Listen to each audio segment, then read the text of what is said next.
Le week-end de Coupe de France, la baisse des salaires au PSG, la possible prolongation de contrat de Didier Deschamps et l'enflammade des supporters lyonnais à propos d'un retour de Benzema, voilà le programme du journal de Made in Foot.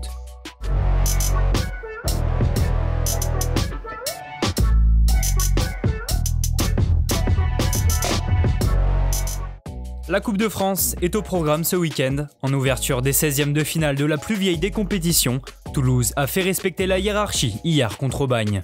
Les Violets se sont imposés 2-0 face aux pensionnaires de National 2 grâce à des buts de Koné et Ngoumou. 9 matchs sont à l'affiche aujourd'hui. À 14h15, Montpellier se déplace à Alès, club de National 3, et Lens jouera face au Red Star. Ce soir, l'Olympique Lyonnais reçoit Sochaux, puis le Paris Saint-Germain ira défier le Stade Brestois. A noter également dans l'actualité du club de la capitale la possible prolongation de Juan Bernat. En fin de contrat en juin prochain, l'Espagnol, actuellement blessé au ligament croisé du genou gauche, pourrait voir les discussions avec le club se conclure. Le journal Le Parisien révèle que Leonardo souhaiterait boucler ce dossier très rapidement et qu'une annonce devrait être faite dans les prochains jours pour le latéral de 28 ans. Si une prolongation de contrat rime parfois avec revalorisation salariale, Bernat pourrait toutefois devoir attendre sur ce point-là. Invité de l'émission RTL Foot hier soir, le défenseur brésilien Marquinhos a évoqué plusieurs sujets et notamment la question des salaires.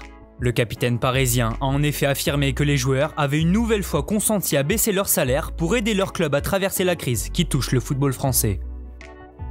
Didier Deschamps restera-t-il le sélectionneur de l'équipe de France ? Sous contrat avec la FFF jusqu'à la Coupe du Monde 2022 au Qatar, le technicien de 52 ans pourrait être prolongé.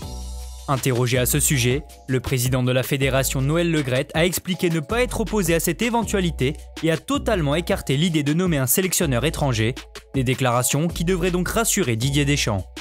À moins de 100 jours de l'Euro, l'entraîneur français prépare son prochain rassemblement qui aura lieu à la fin du mois et livrera sa liste le 18 mars prochain. Comme à son habitude, le champion du monde 98 ne devrait pas opérer de grands changements. Performant en club, des joueurs comme Hernandez et Koundé peuvent tout de même espérer être appelés. Enfin, on termine ce journal sur l'enflammade des supporters de l'Olympique Lyonnais à propos d'un éventuel retour de Karim Benzema.